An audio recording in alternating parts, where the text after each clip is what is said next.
달빛처럼 포근한 옛 이야기 월명야담입니다. 오늘도 건강과 웃음이 늘 함께 하시길 바랍니다. 구독과 좋아요로 함께 해주시면 더 많은 이야기를 들려드릴 수 있습니다. 자, 이제 달빛 같은 이야기 속으로 함께 걸어가 보겠습니다.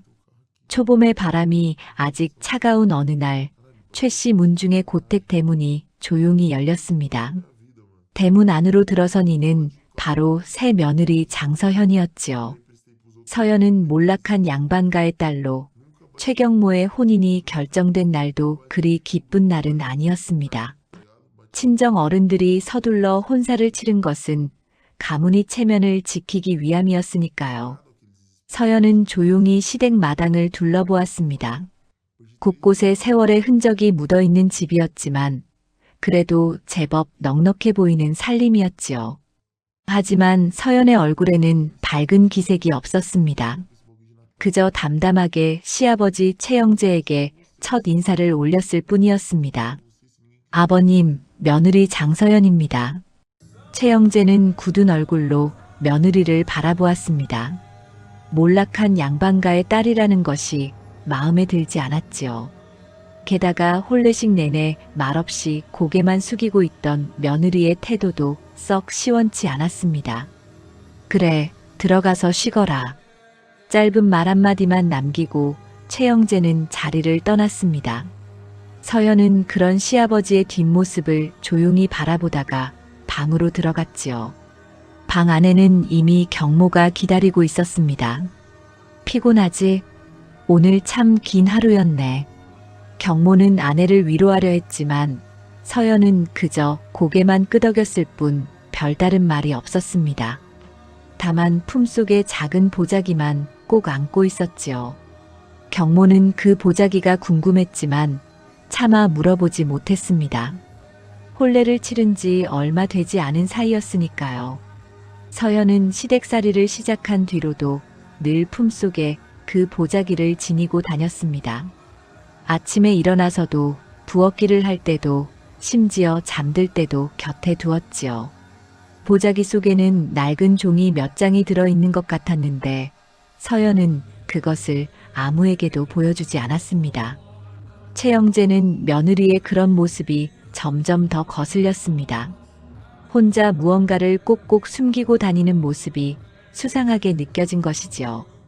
더욱이 며느리는 말수가 적고 표정도 없어서 무슨 생각을 하는지 알 수가 없었습니다.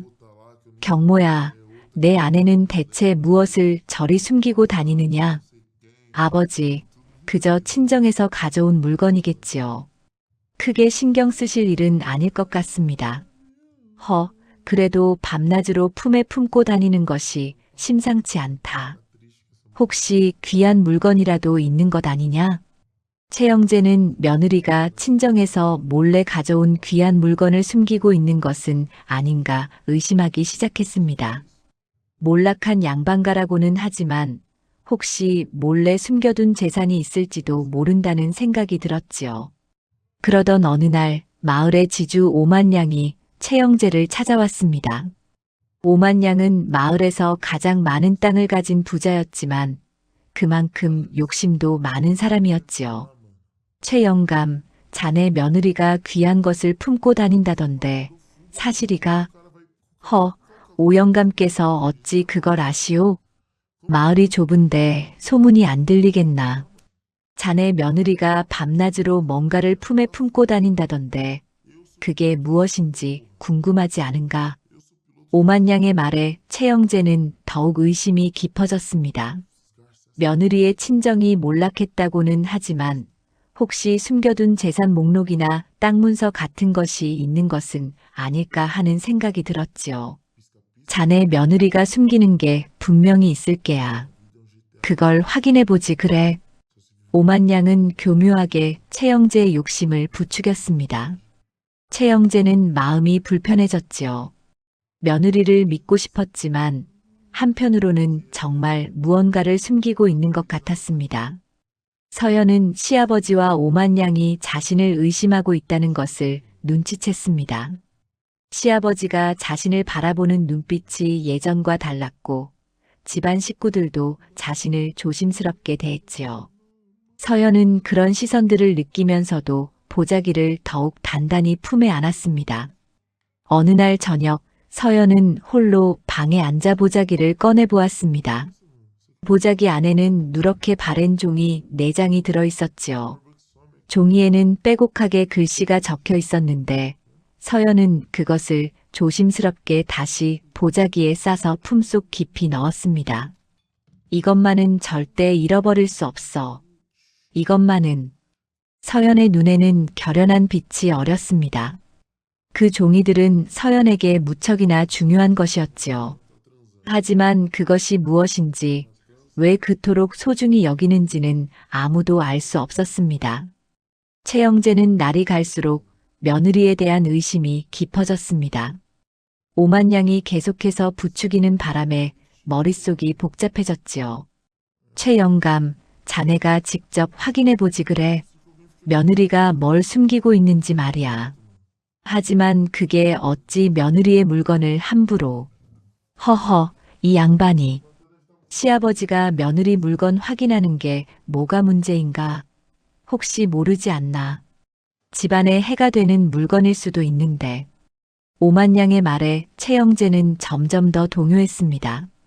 혹시 며느리가 집안에 화를 불러올 물건을 숨기고 있는 것은 아닐까 하는 걱정이 들었지요. 서연은 시댁에서의 생활이 점점 불편해졌습니다. 시아버지의 의심 어린 눈빛을 느낄 때마다 가슴이 답답했지요. 하지만 아직은 때가 아니었습니다. 서연은 보자기를 더욱 조심스럽게 다루었고 혹시라도 누군가 보지 않을까 늘 긴장하며 지냈습니다. 경모는 아내와 아버지 사이에서 고민이 깊어졌습니다. 아버지는 계속해서 아내를 의심했고 아내는 아무 말도 하지 않았으니까요. 서연아, 혹시 무슨 어려운 일이라도 있는 게냐? 아무것도 아닙니다. 걱정 마소서. 서연은 여전히 말이 없었습니다. 경모는 답답했지만 더 이상 묻지 않았지요. 며칠 후 최영재는 마침내 결심을 굳혔습니다. 며느리가 무엇을 숨기고 있는지 직접 확인해 보기로 한 것이지요. 오만양의 부추김도 있었지만 무엇보다 자신의 욕심과 두려움이 그를 움직였습니다. 서연은 집안의 분위기가 점점 더 냉랭해지는 것을 느꼈습니다. 자신을 향한 의심의 눈길이 날로 짙어졌지요. 서연은 보자기를 품속 더 깊이 넣고 밤에는 베개 밑에 넣어두었습니다. 그리고 늘 조심스럽게 주변을 살폈지요. 최영재와 오만양의 대화는 계속되었고 서연을 향한 의심도 점점 커져만 갔습니다. 집안은 표면적으로는 평온했지만 그 속에는 불안과 의심이 소용돌이치고 있었지요. 서연은 그 모든 것을 느끼면서도 묵묵히 견뎌냈습니다. 아직은 때가 아니었으니까요. 며칠이 지난 어느 오후 장서현은 시장에 나갔다가 돌아오는 길이었습니다. 봄볕이 따스하게 내리쓰는 길을 걸으며 서연은 여느 때처럼 품속의 보자기를 만져보았습니다. 보자기는 여전히 그 자리에 있었지요. 서연은 안도의 한숨을 내쉬며 걸음을 재촉했습니다.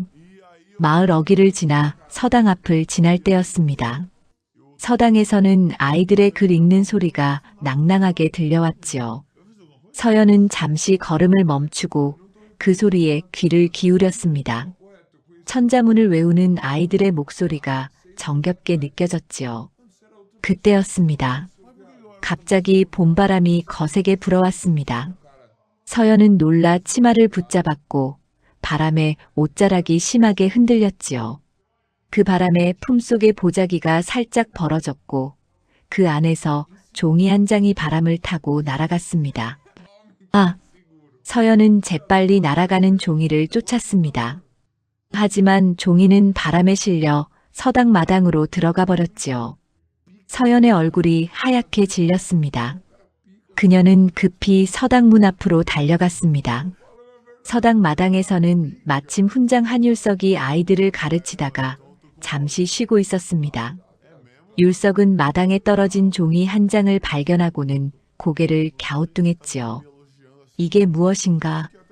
율석은 종이를 집어들었습니다. 누렇게 바랜 종이였고 빼곡하게 글씨가 적혀 있었지요. 율석은 글씨를 자세히 들여다보았습니다. 그런데 이게 어찌된 일인가요? 율석의 얼굴이 굳어졌습니다. 종이에는 토지 소유 기록과 곡식 수량이 적혀 있었습니다. 하지만 평범한 장부가 아니었지요. 율석은 젊은 시절 관아에서 일한 적이 있었기에 관부의 장부가 어떻게 생겼는지 잘 알고 있었습니다. 그런데 이 종이는 분명 관부에서 사용하던 장부의 일부였습니다. 이것이 어찌 여기에? 율석이 종이를 들고 생각에 잠겨 있을 때 서연이 서당 문 앞에 나타났습니다. 서연은 율석의 손에 들린 종이를 보고는 얼굴이 새하얗게 변했지요. 훈장님, 서연의 목소리는 떨리고 있었습니다. 율석은 고개를 들어 서연을 바라보았습니다. 서연은 최경모의 아내라는 것을 율석도 알고 있었지요. 최시댁 부인이시군요. 이 종이가 부인의 것입니까? 예, 제 것입니다. 바람에 날아가서. 서연은 다급히 손을 내밀었습니다. 율석은 잠시 망설이다가 종이를 서연에게 건네주었습니다. 하지만 그의 눈빛은 의심으로 가득했지요. 이 종이가 어디서 난 것입니까? 그저 친정에서 가져온 것입니다. 서연은 종이를 받아들고는 황급히 품속에 넣었습니다. 그리고 율석에게 고개를 숙여 인사를 한 뒤 서둘러 자리를 떠났지요. 율석은 멀어지는 서연의 뒷모습을 물끄러미 바라보았습니다. 관부의 장부를 왜 며느리가 가지고 있는 것인가? 율석의 머릿속은 복잡해졌습니다. 평범한 집안의 며느리가 관부 장부를 가지고 있다는 것은 심상치 않은 일이었지요. 게다가 그 장부는 오래된 것처럼 보였습니다. 율석은 고개를 저으며 서당 안으로 들어갔습니다. 서연은 집으로 돌아오는 내내 가슴이 철렁했습니다. 훈장이 종이를 보았다는 것이 큰 문제였지요. 더욱이 율석은 관아에서 일한 경력이 있어 장부의 의미를 알아챘을 것입니다. 서연은 불안한 마음으로 집에 도착했습니다. 집에 도착한 서연은 곧장 방으로 들어가 보자기를 꺼냈습니다. 종이 4장 중 1장이 빠져나갔다가 돌아온 것이지요. 서연은 종이들을 다시 한번 확인하고는 더욱 단단히 보자기를 묶었습니다. 그리고 품속 깊숙이 넣었지요. 그날 저녁 한율석은 마을 주막에서 최영재와 마주쳤습니다. 최영재는 술 한잔 하러 나온 길이었고 율석도 마침 그곳에 있었지요. 훈장님 여기 계셨습니까? 아, 최영감. 마침 잘 만났습니다. 두 사람은 한 상에 앉았습니다. 술 몇 잔을 나누던 율석이 조심스럽게 입을 열었습니다. 최영감, 여쭙고 싶은 것이 있습니다. 무엇이든 물으시오. 영감댁 며느리 말입니다. 혹시 친정이 어디입니까?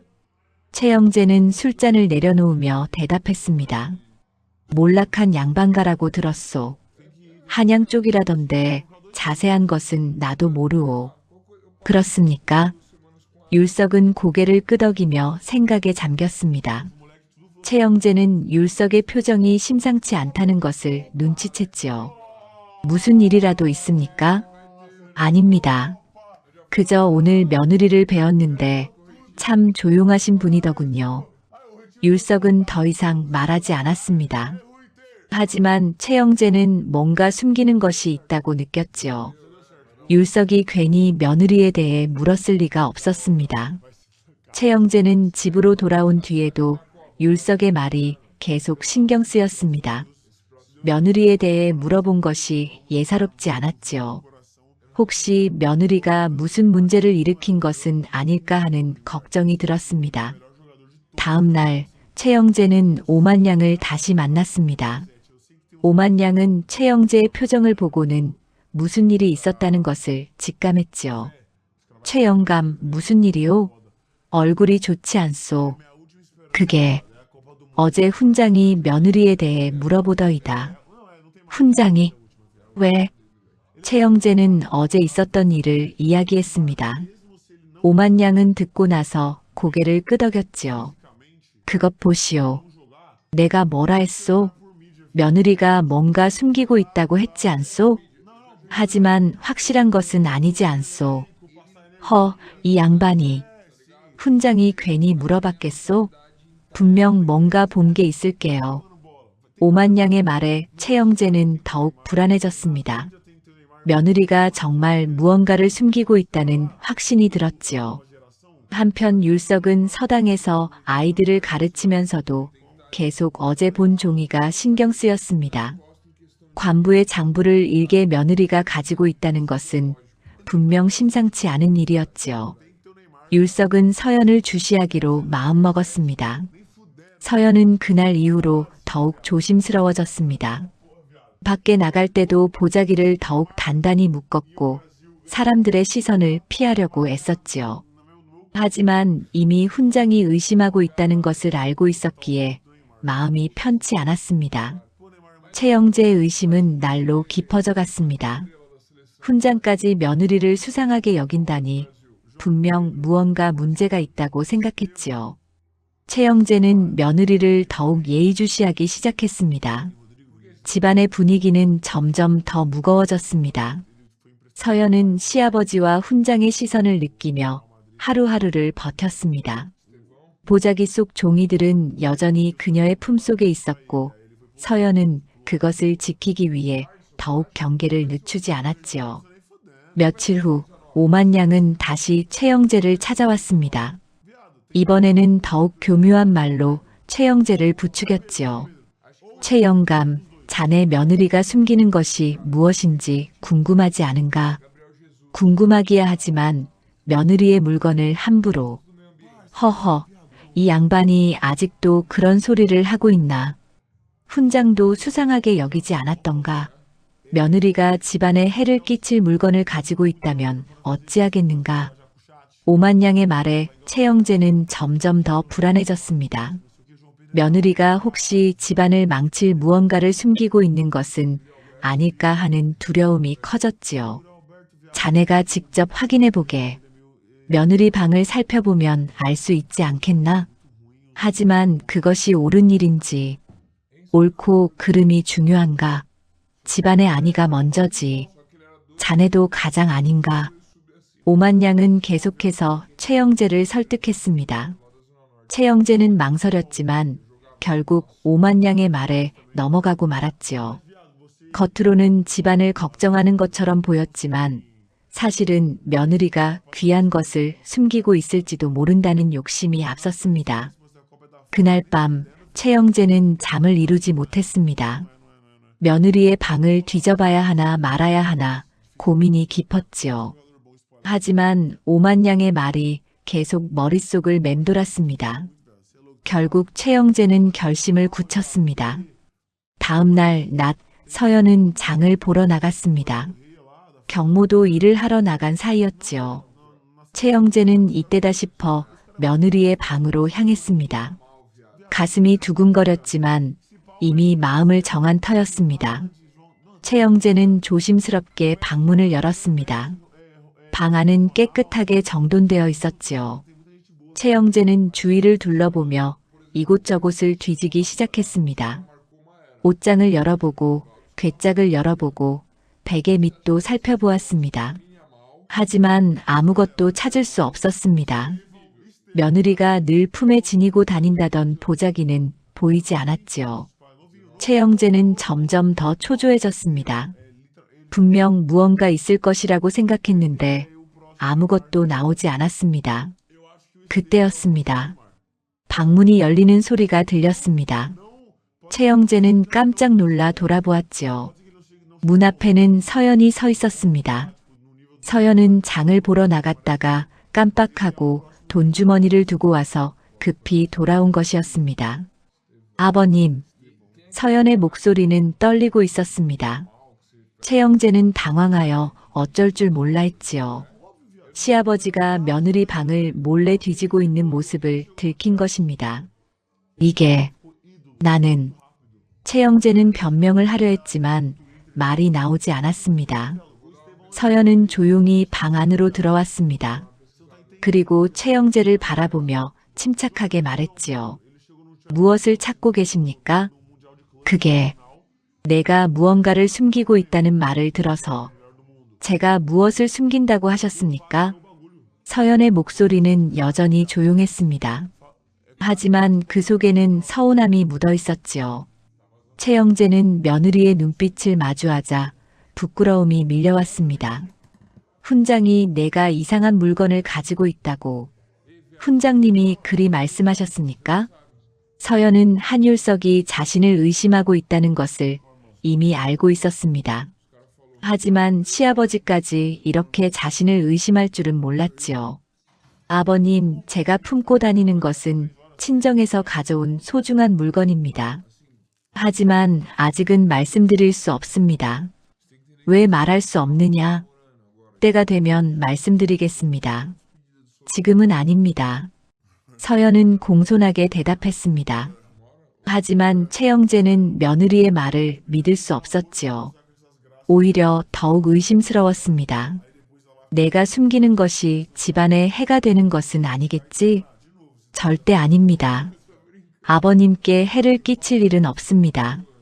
최영재는 더 이상 할 말이 없었습니다.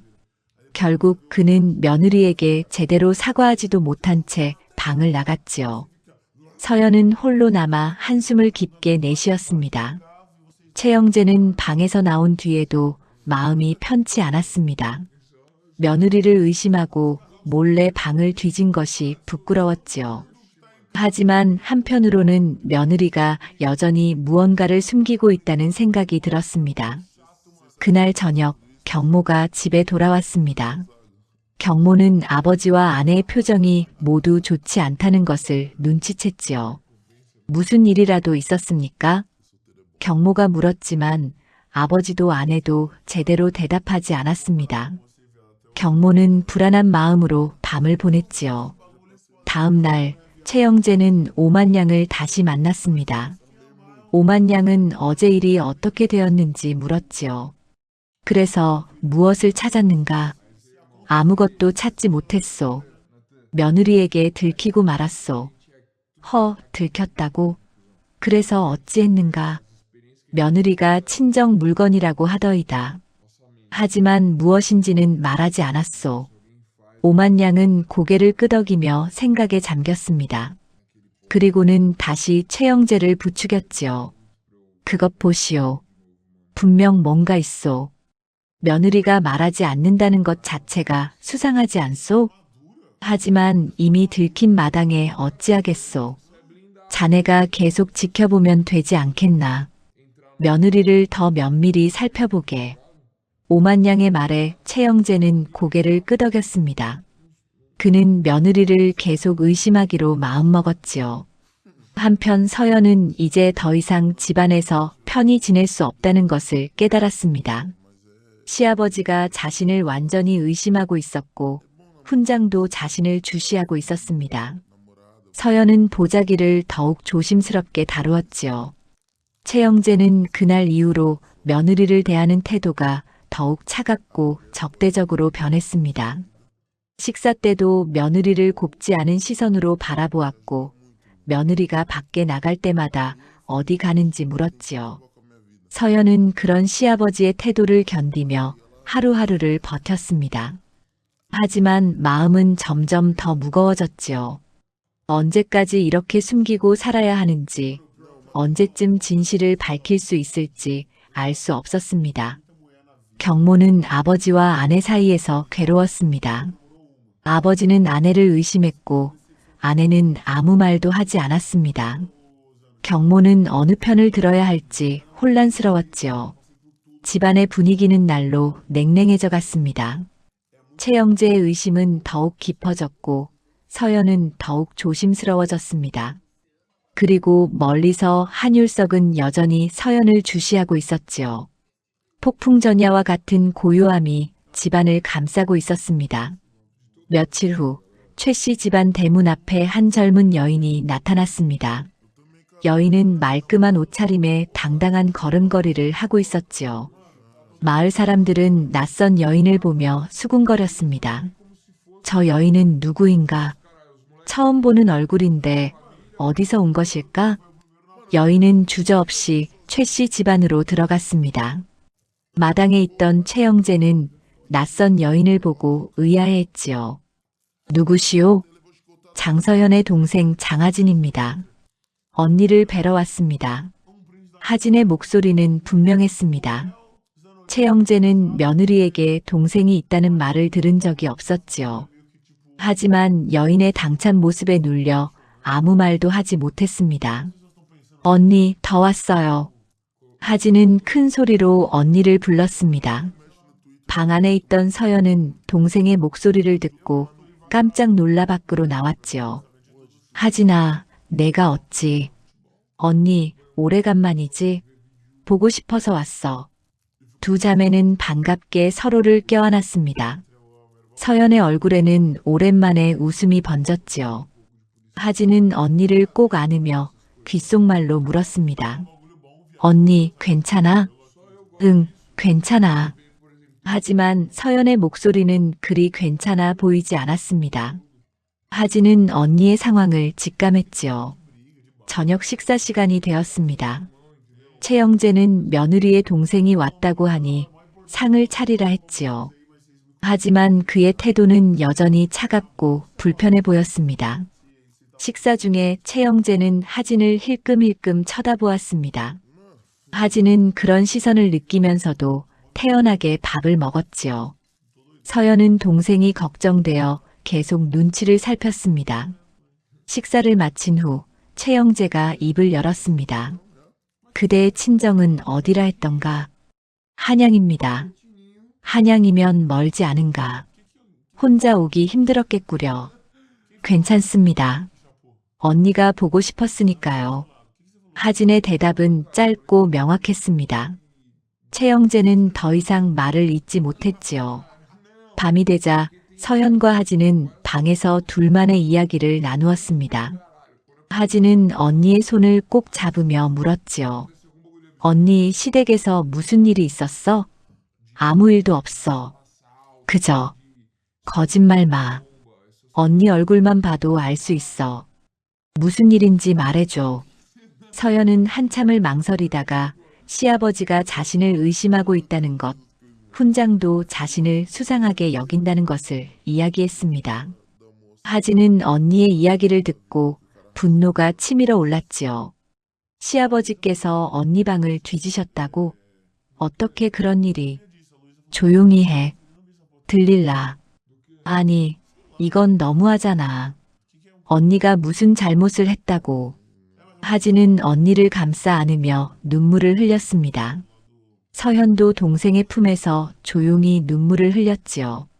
다음 날 아침 하진은 최영재를 마주쳤습니다. 최영재는 마당을 거닐고 있었고 하진은 그에게 다가갔지요. 대감께 여쭐 말씀이 있습니다. 무엇이오? 제 언니가 무슨 잘못을 했습니까? 하진의 목소리는 단호했습니다. 최영재는 당황하여 말했지요. 잘못이라니 무슨 말이오? 언니를 의심하고 계시지 않습니까? 언니가 무언가를 숨긴다고 생각하시는 것 같은데 그것이 무엇이든 언니를 해칠 이유는 없을 것입니다. 그것은 내 집안일이요. 그대가 참견할 일이 아니지 않소? 언니는 제 가족입니다. 언니가 힘들어한다면 제가 나설 수밖에 없습니다. 하진과 최영재의 대화는 점점 날이 서갔습니다. 방 안에서 이를 듣고 있던 서연은 급히 밖으로 나왔지요. 하진아, 그만해. 언니, 가만히 있어. 이건 제대로 짚고 넘어가야 해. 하진은 다시 최영재를 향해 말했습니다. 영감께서는 며느리를 믿지 못하십니까? 언니는 이 집안에 해를 끼칠 사람이 아닙니다. 내가 어찌 며느리를 믿지 못한다 했소? 다만 무엇입니까? 의심하시는 것과 믿지 못하는 것이 무엇이 다릅니까? 최영재는 할 말을 잃었습니다. 하진의 말이 틀리지 않았기 때문이지요. 그는 분명 며느리를 의심하고 있었고 그것은 믿지 못한다는 뜻이나 다름없었습니다. 그때 경모가 밖에서 돌아왔습니다. 경모는 아버지와 처제, 그리고 아내가 대치하고 있는 모습을 보고 놀랐지요. 무슨 일입니까? 아무 일도 아니다. 들어가거라. 최영재는 불편한 표정으로 자리를 떠났습니다. 하진은 언니를 돌아보며 안타까운 눈빛을 보냈지요. 언니, 미안해. 내가 너무 나섰나 봐. 아니야. 고마워, 하진아. 경모는 아내와 처제를 번갈아 보며 무슨 일이 있었는지 궁금해했습니다. 하지만 아무도 자세히 이야기해주지 않았지요. 그날 이후로 집안 분위기는 더욱 냉랭해졌습니다. 최영재는 하진이 자신을 나무랐다는 것이 못마땅했고 며느리가 동생까지 불러 자신에게 대항한다고 생각했지요. 하진은 며칠을 더 머물렀습니다. 그동안 하진은 언니를 보살피고 시아버지의 눈치를 살폈습니다. 하진의 존재는 서연에게 큰 위안이 되었지요. 어느 날 저녁 하진은 언니와 조용히 대화를 나누었습니다. 언니, 그 보자기 속에 뭐가 들었는지 말해줄 수 있어? 아직은 안 돼. 때가 되면 모두에게 보여줄 거야. 알겠어. 하지만 언니 혼자 버티지 마. 힘들면 나한테 연락해. 고맙다, 하진아. 하진은 며칠 후 한양으로 돌아가야 했습니다. 떠나는 날 하진은 언니를 꼭 껴안으며 말했지요. 언니, 꼭 이겨내. 나는 언니를 믿어. 응, 걱정 마. 잘 갈 거야. 하진이 떠난 후 서연은 다시 혼자가 되었습니다. 하지만 동생의 방문 덕분에 서연의 마음은 조금 더 단단해졌지요. 이제 서연은 언제 진실을 밝힐지 고민하기 시작했습니다. 최영재는 하진이 떠난 후에도 여전히 불편한 마음이었습니다. 며느리의 동생에게 핀잔을 들었다는 것이 자존심 상했지요. 그는 며느리에 대한 의심을 거두지 않았습니다. 경모는 아버지와 아내 사이에서 점점 더 괴로워졌습니다. 아내를 믿고 싶었지만 아버지의 의심도 무시할 수 없었지요. 경모는 조만간 결정을 내려야 할 것 같았습니다. 누구의 편에 설 것인지 말이지요. 며칠 후 서연은 장을 보러 나갔다가 돌아오는 길에 서당 앞을 지나게 되었습니다. 마침 아이들의 글 공부가 끝난 시간이었고 서당 마당에는 한율석만 홀로 앉아 있었지요. 율석은 서연을 보자 조심스럽게 손짓했습니다. 서연은 잠시 망설였지만 율석의 진지한 표정을 보고는 다가갔습니다. 부인, 잠시 말씀 나눌 수 있겠습니까? 무슨 일이십니까? 서연의 목소리는 경계심이 묻어 있었습니다. 율석은 주위를 둘러보고는 낮은 목소리로 말했지요. 부인께서 품고 계신 그 문서에 대해 이야기하고 싶습니다. 서연의 얼굴이 굳어졌습니다. 율석은 서둘러 말을 이었습니다.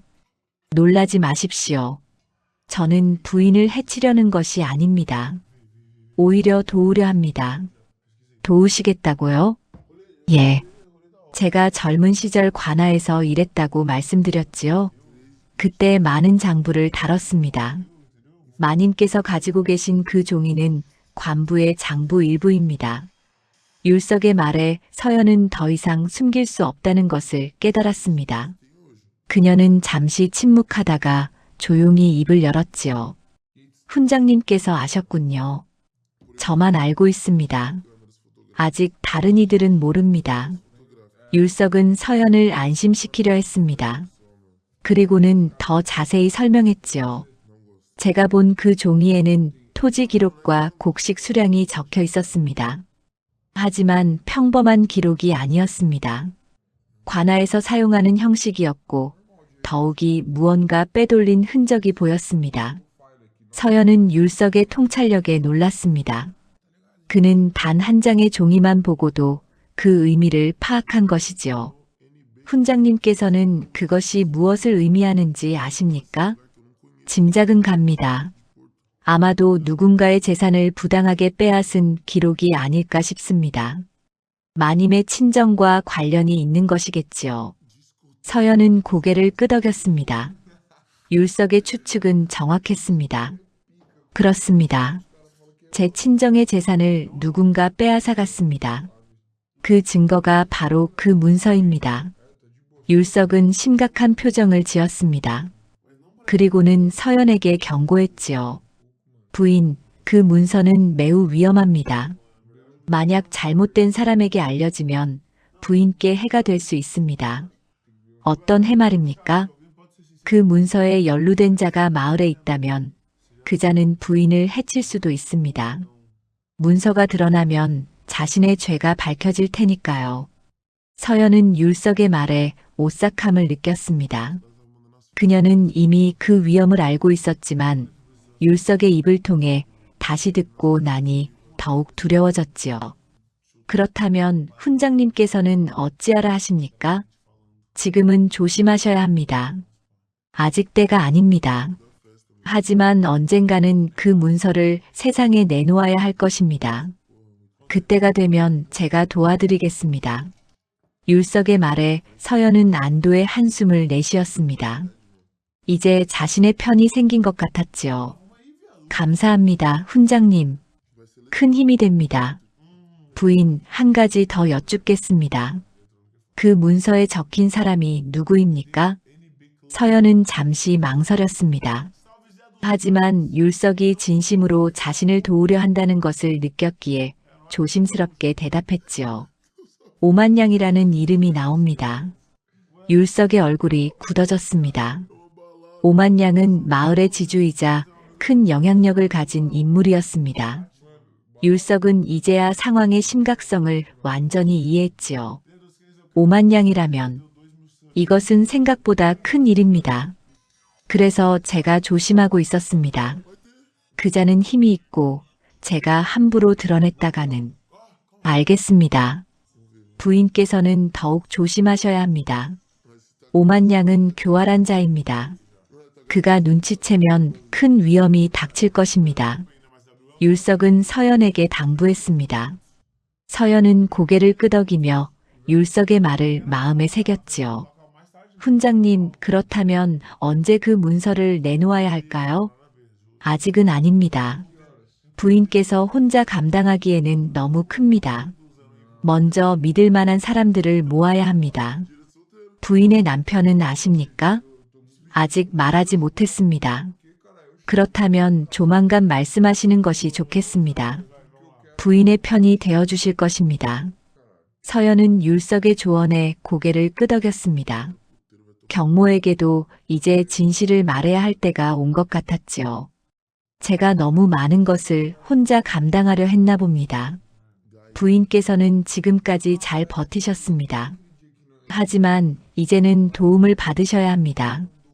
혼자서는 이길 수 없는 싸움입니다. 율석은 서연을 격려했습니다. 서연은 오랜만에 마음이 조금 가벼워지는 것을 느꼈지요. 훈장님, 정말 감사합니다. 천만에요. 부당한 일을 바로잡는 것은 선비의 도리입니다. 제가 할 수 있는 일이 있다면 언제든 말씀하십시오. 두 사람은 그렇게 대화를 마쳤습니다.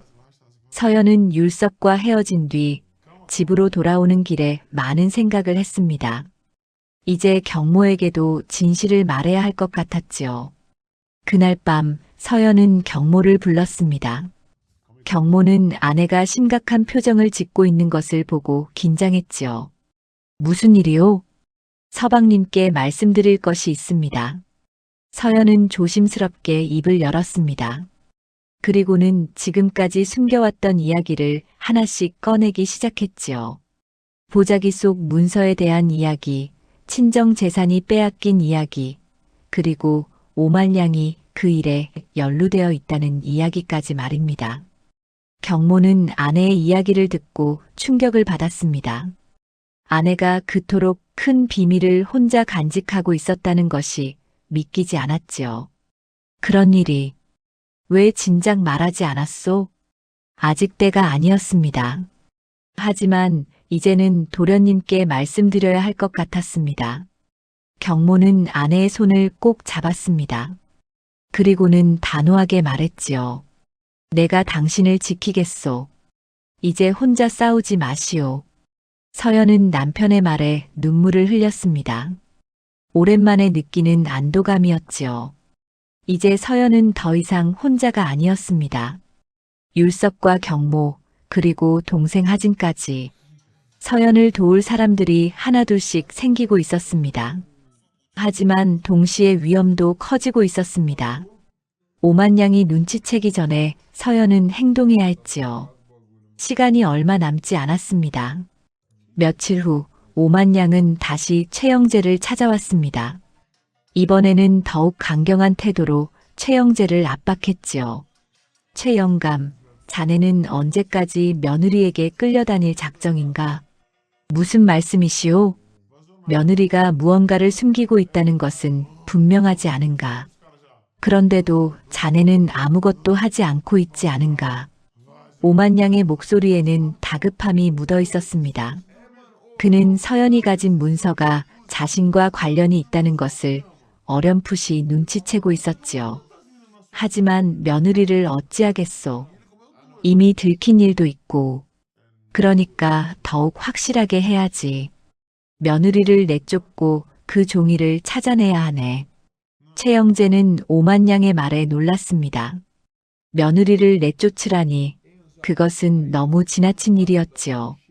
며느리를 내쫓다니 그건 너무.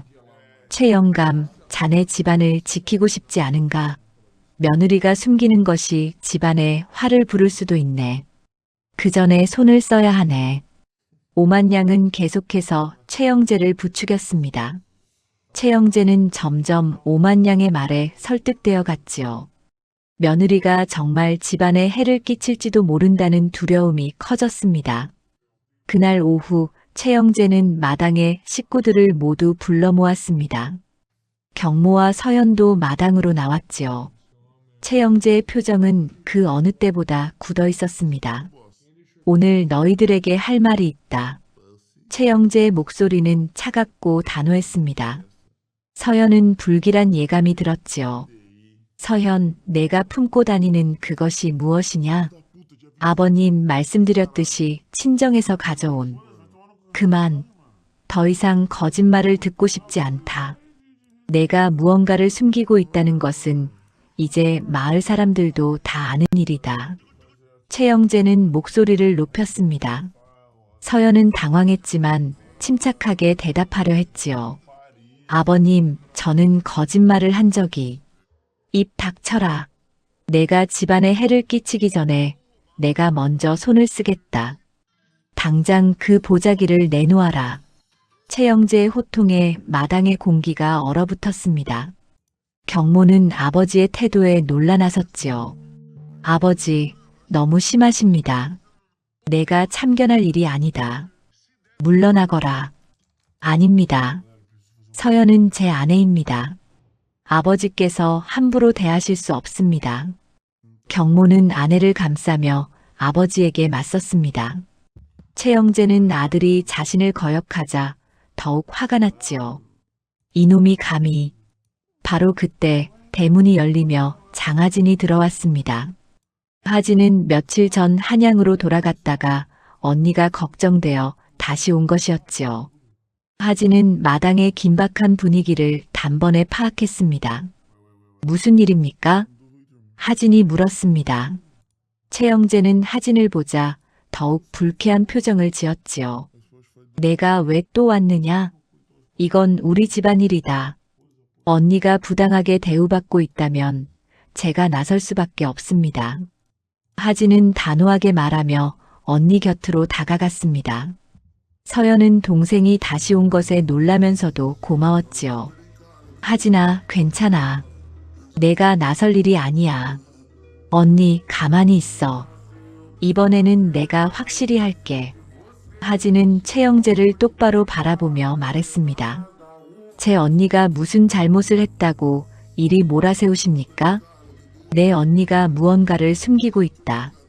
그것이 집안에 화를 부를 수 있다. 그것이 무엇인지도 모르면서 어찌 화를 부른다고 단정하십니까? 언니는 이 집안 며느리입니다. 최소한의 신뢰도 주지 않으시렵니까? 하진의 말에 최영재는 할 말을 잃었습니다.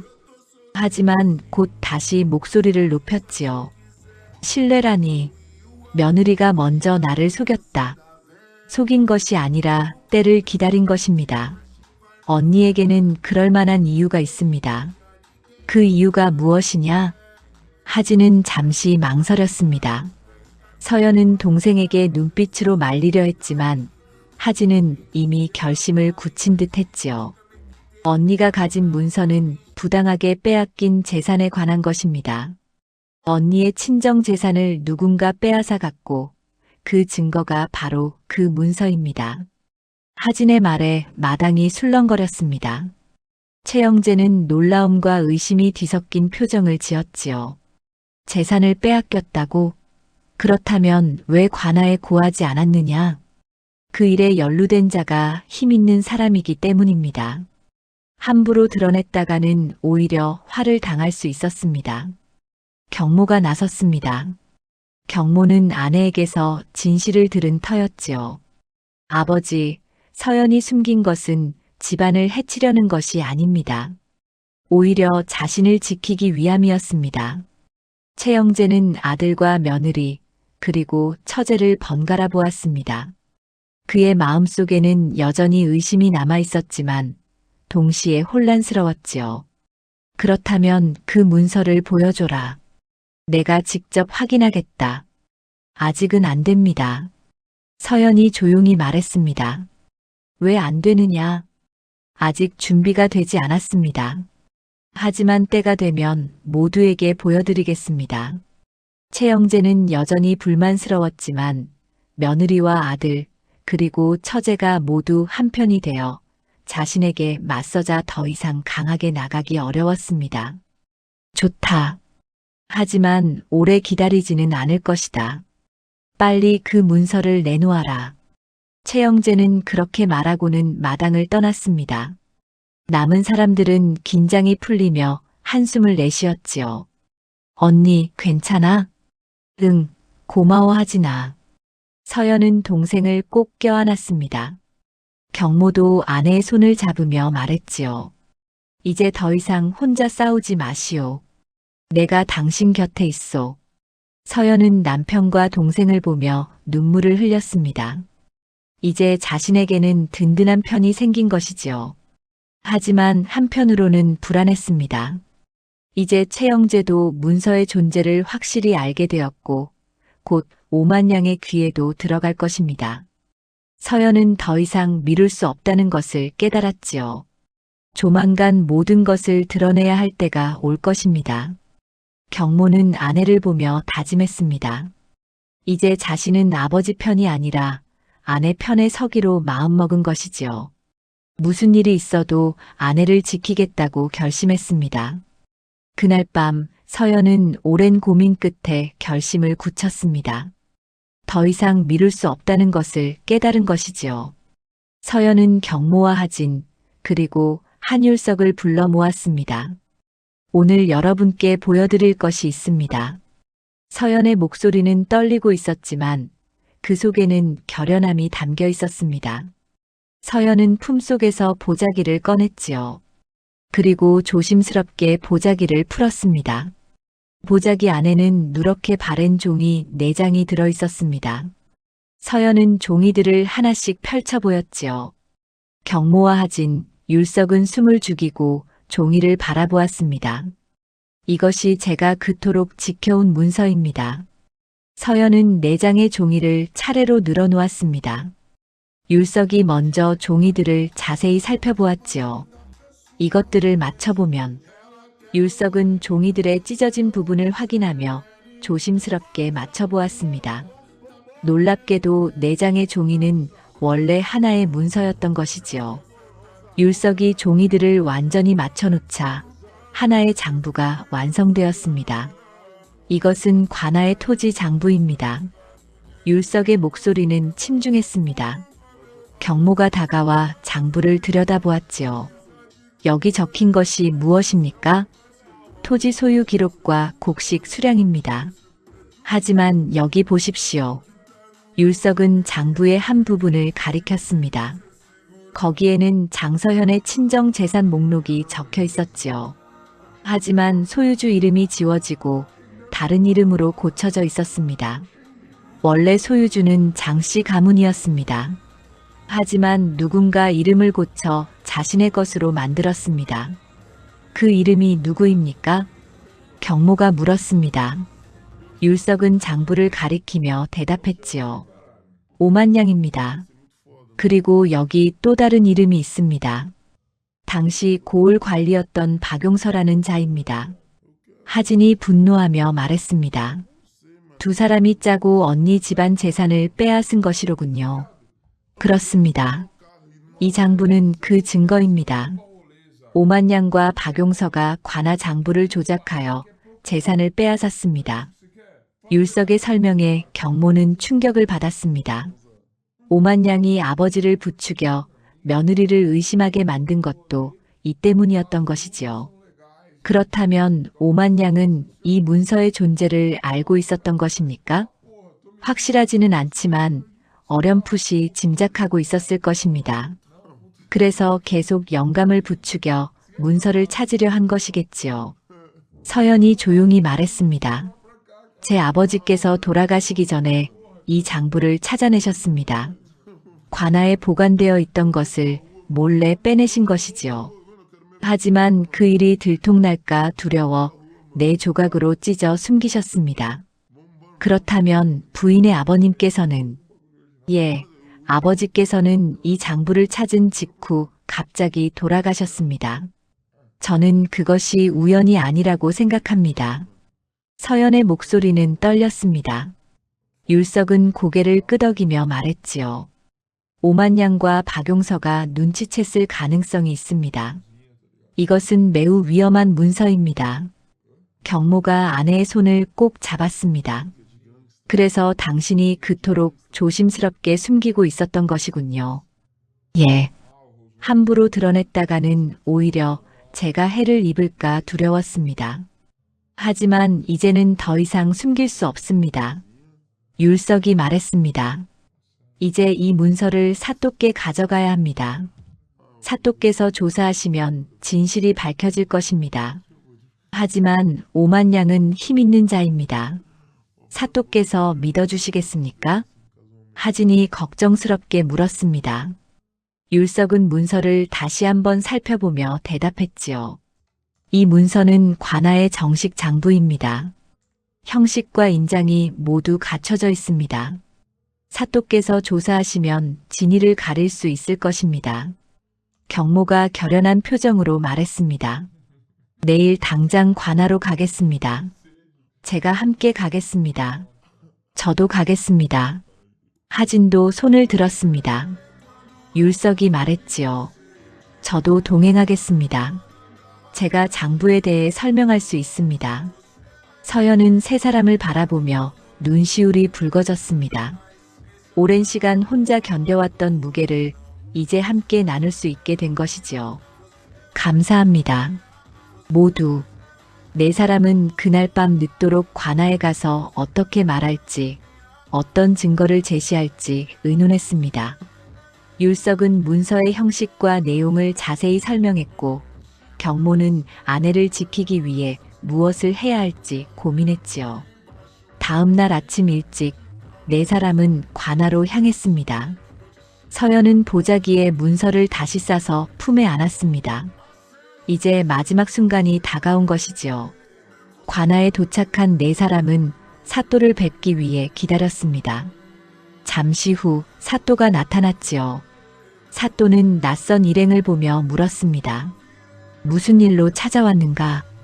율석이 앞으로 나서며 말했습니다. 사또, 중대한 일을 고하러 왔습니다. 이 여인이 가진 문서를 보시면 아실 것입니다. 서연은 떨리는 손으로 보자기를 꺼내 사또 앞에 놓았습니다. 사또는 문서를 펼쳐보았지요. 그리고는 표정이 굳어졌습니다. 이것이 어디서 난 것인가? 이 여인의 아버님께서 찾아내신 것입니다. 관아의 토지 장부를 누군가 조작한 증거입니다. 사또는 문서를 자세히 살펴보았습니다. 오랜 관아 생활로 장부의 진위를 가리는 눈이 있었지요. 이것은 분명 우리 관아의 장부가 맞다. 하지만 조작된 흔적이 보이는구나. 사또는 심각한 표정으로 율석을 바라보았습니다. 자세히 이야기해 보시오. 율석은 문서에 대해 설명하기 시작했습니다. 오만양과 박용서가 어떻게 재산을 빼앗았는지, 장서현의 친정이 어떻게 몰락했는지 차근차근 이야기했지요. 사또는 이야기를 다 듣고 나서 고개를 끄덕였습니다. 이것은 중대한 일이다. 즉시 조사에 들어가겠다. 오만양과 박용서를 불러들이도록 하라. 사또의 명령에 관속들이 움직이기 시작했습니다. 서연은 마침내 긴 싸움의 첫 걸음을 내디딘 것이지요. 경모는 아내의 손을 꼭 잡으며 속삭였습니다. 이제 끝이 보입니다. 조금만 더 힘내시오. 서연은 고개를 끄덕이며 눈물을 흘렸습니다. 오랜 시간 품속에 감춰왔던 진실이 드디어 세상 밖으로 나온 것이었습니다. 사흘 후 관아에서는 본격적인 조사가 시작되었습니다. 사또는 오만양과 박용서를 불러들였고 관아의 오래된 장부들을 모두 꺼내 대조하기 시작했지요. 오만양은 관아에 불려갔을 때만 해도 여유로운 표정이었습니다. 자신이 무슨 일로 불려갔는지 짐작하지 못한 것이지요. 사또, 저를 부르셨다니 무슨 일이십니까? 오만양, 내가 장씨 가문의 재산을 빼앗은 일에 대해 묻겠다. 사또의 말에 오만양의 얼굴이 굳어졌습니다. 그는 재빨리 부인했지요. 무슨 말씀이십니까? 저는 그런 일을 한 적이 없습니다. 그렇다면 이것을 보아라. 사또는 서연이 가져온 문서를 오만양 앞에 놓았습니다. 오만양은 문서를 보자 얼굴이 새하얗게 변했지요. 이것이 어디서? 내가 아는 문서로구나. 이것은 관아의 토지 장부다. 내가 박용서와 짜고 장씨 가문의 재산을 빼앗은 증거지. 오만양은 더 이상 부인할 수 없었습니다. 사또는 관속들에게 명령했지요. 박용서도 당장 잡아들여라. 관속들이 움직였고 얼마 후 박용서가 끌려왔습니다. 박용서는 이미 도망칠 생각을 하고 있었지만 관속들이 먼저 그를 찾아낸 것이었지요. 박용서, 내가 관리로 있을 때 장부를 조작한 일을 알고 있다. 사또, 저는 변명하지 마라. 증거가 여기 있다. 사또는 두 사람 앞에 문서를 펼쳐놓고 관아에 보관된 다른 장부들과 대조하기 시작했습니다. 율석도 옆에서 문서를 설명했지요. 이 문서를 보십시오. 원래 소유주 이름을 지우고 오만양의 이름으로 고쳐놓았습니다. 그리고 여기 인장도 조작된 흔적이 있습니다. 사또는 율석의 설명을 들으며 문서를 자세히 살펴보았습니다. 그리고 관아의 장적 기록과 대조하니 분명히 조작된 흔적이 드러났지요. 이뿐만이 아니다. 내가 빼돌린 곡식이 얼마인지도 여기 다 적혀 있구나. 사또가 문서의 다른 부분을 가리켰습니다. 거기에는 오만양이 몇 해에 걸쳐 관아의 곡식을 빼돌린 기록이 상세히 적혀 있었지요. 사또, 용서해 주십시오. 제가 잘못했습니다.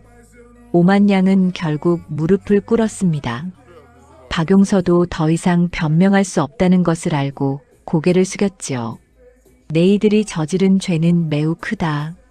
백성의 재산을 빼앗고 관아의 곡식을 빼돌리고 장부를 조작했으니 이는 엄중히 다스려야 할 일이다. 사또는 엄한 목소리로 판결을 내렸습니다.